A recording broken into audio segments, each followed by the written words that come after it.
好，接下來我們要持續來關心，難道是川普要開戰嗎？他這一次直接就抓了元首馬杜洛，並且呢霸佔這個委內瑞拉的石油。美國現在是不是要正式的回歸所謂的門羅主義了？現在拉美國家可以說是全部拉起了一個警報，未來的世界會不會變成大國化地盤、小國被犧牲的時代？難道正式到來了嗎？今天我們來一起做解讀。這一次我們看到川普他直接呢就是毫不遮掩的派兵，逮捕了一個主權國家的元首馬杜洛。重點是呢，他是沒有經過這個聯合國授權的，沒有通知美國國會的，是毫不遮掩的直接派兵去逮捕了馬杜洛，甚至公開表示他就直接說了，美國我們接下來會來接管委內瑞拉，讓美國的石油企業可以做全面的進駐，掌控這個地方全球最大的石油儲量之一。我們來看到前空軍的律師他怎麼說？他說這不只是在外交上針對委內瑞拉的衝突而已了，這樣子的一個做法是會引爆國際武裝衝突的，也就是等於呈現了一個開戰的狀態。現在再看《經濟學人》也特別點破了，他認為川普要來做的就是親手復活的這個老劇本，正式宣告門羅主義正式回來了，西太平洋地區應該要屬於美國的。節目一開始特別請教委員怎麼看？美國真的可以想抓誰就抓誰，想要站哪裡就站哪裡嗎？委員怎麼看？大概只能限制於中南美洲幾個國家，不是每一個國家都行得通。那我要特別提的就是說，美國在川普的想要接管委內瑞拉，一點問題都沒有。你說不符合國際法，他馬上就符合國際法給你看。什麼叫馬上符合國際法？隔2天，委內瑞拉新總統馬上會跟美國簽一個新的條約。這個條約就是你是我的宗主國，我是你的這個藩屬，就是我就是你的帛琉，帛琉就是美國的藩屬國啊。他會簽一種叫法律上叫自由聯繫條約之類的東西，就宗主國啦。那國際法就合法了。誰說國際法不能夠事後合法？可以啊，可以啊，船過水無垠。然後更諷刺的，我跟各位講，我的預判。委內瑞拉人民的生活水準會變得更好。麻煩在這裡呀，為什麼制裁沒有啦？那第二個呢？更搞笑的，以前呢，馬杜羅貪污腐敗的錢都回來了。馬杜羅真的很貪污、很腐敗，不用懷疑那所以這個川普在講說他販毒，你在講什麼？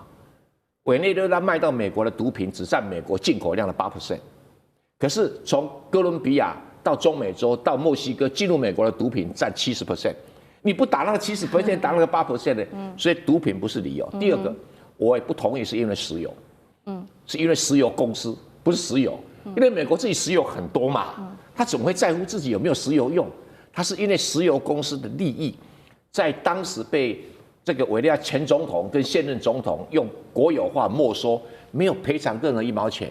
這個龐大的損失現在還掛在這幾個石油公司的賬上。那川普去打這樣戰爭，美國老百姓當然會支持啊。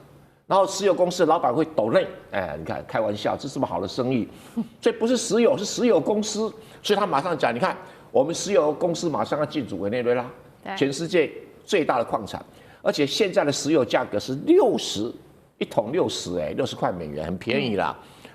那對於這樣子的一個政策，他就告訴中國、俄羅斯，你少給我管你什麼“一帶一路”撤掉，我不高興。如果我高興，你可以“一帶一路”；如果我不高興，你只有岔路可以走。這個，所以一開始大家講說中俄厲害怎麼厲害？我說一點都沒有。川普只要下令的話，中俄連巴拿馬都乖乖取消“一帶一路”啦，下一次取消的就是巴西跟那個秘魯，他要不要而已啊？他跟習近平談判的籌碼要不要而已啊，沒有什麼問題。因為委內瑞拉對中國、俄羅斯叫鞭長莫及，無可奈何。他不至於像這個台灣在中國大陸旁邊的鞭長可及，可是大陸那個鞭軟掉了，這差別在這裡是。好，同樣一個問題 ，Ross 又怎麼看？就是等於說，美國現在想要抓誰就可以抓誰，想要站哪裡就站哪裡嘛？你怎麼看他的行為？當然沒那麼簡單。比如說，北韓金正恩也是運毒了，也是做實現很多詐欺啊，尤其是虛擬貨幣啊。但是目前川普根本沒有計劃去抓金正恩，對不對？那因為是北韓有核武，對不對？所以沒有核武的國家，那就比較美國對美國來說是比較安全的選擇了。但是將來幾年川普還要執政3年，會不會再次有類似的事件啊？那不排除，雖然我覺得可能性不大，但是不排除，畢竟有這個潛力。尤其是如果是在中南美洲的話，真的有類似的情況的話，那或許美國會再次出手，真的是不能排除了。畢竟沒有什麼後果了。那當然有一些國家，比如說中國、俄羅斯，公開會發言。看很多國家，即使是美國的盟友，他們也沒有很強烈的批評或抗議。他們說我們是高度關切之類的，但是沒有直接說美國你錯了，川普你錯了，我會制裁你。但怎麼可能，對不對？所以其實川普知道，他幕僚團隊知道，尤其是在中南美洲，這件事情是可以。不管是從政治、貿易、其他的角度來看，連國際法，其實美國這樣做其實是沒有什麼負面的後果。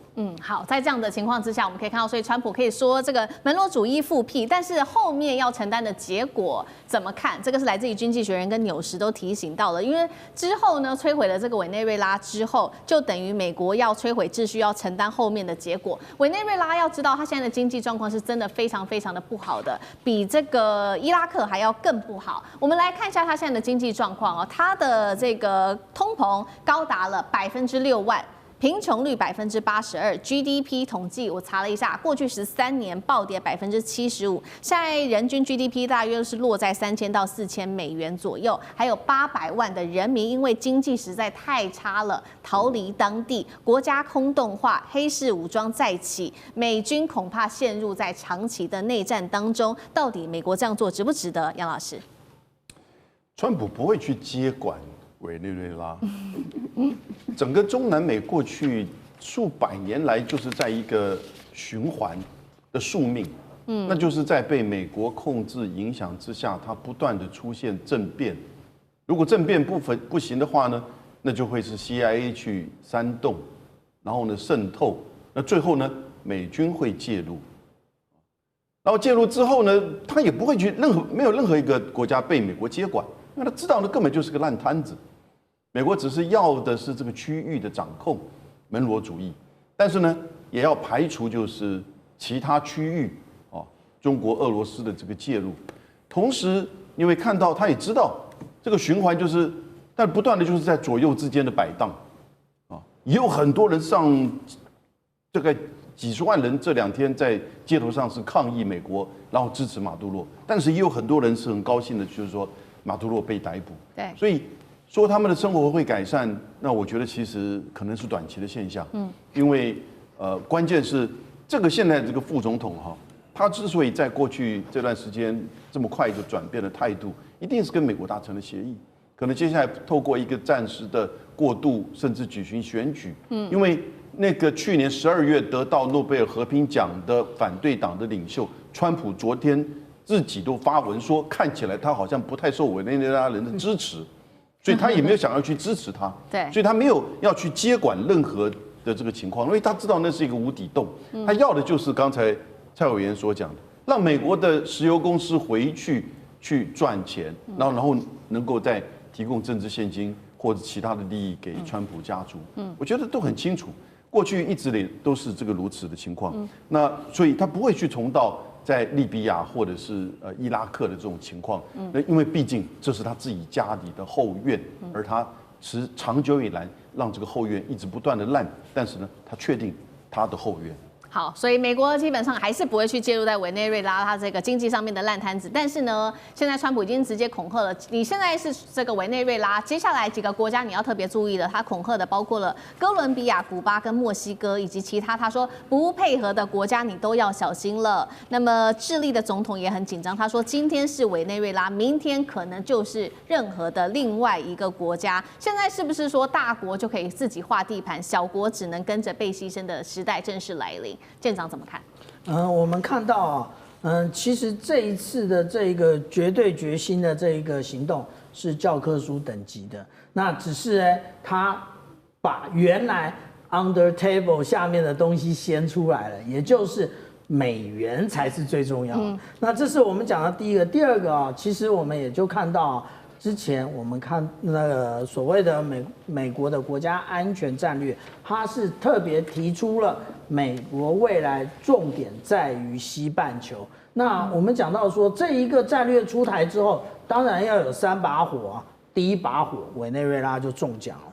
那其實我們講到說，剛剛Ross 有講到說，各國沒有譴責，其實不是沒有譴責啊，是還來不及譴責，馬杜羅就已經到紐約了。對，那譴責有什麼用？那這是第一個。那第二個呢？其實啊，我們講到說，今天也就是1月5號的時候，安理會實際上是要開一個臨時會議來針對這一個委內瑞拉的問題。不過開了會，最後也是白開。為什麼？因為我們這樣講啊，其實在帝國崛起的時候，它就建立非常多的制度或規則，那讓大家所有的国家都來 follow 這一个制度，然後符合帝國的它的一個價值。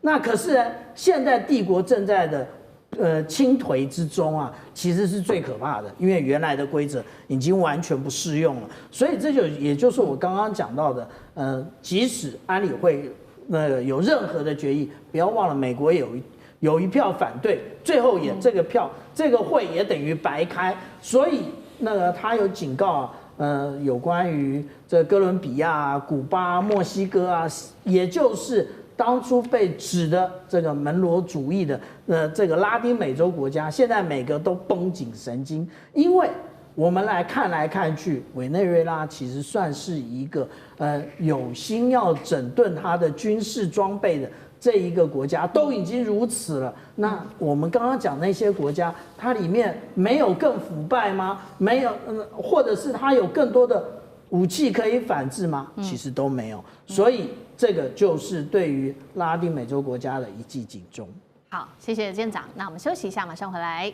地緣政治、美洲之爭、戰略價值、強權崛起、小國生存，現在與未來洞悉事件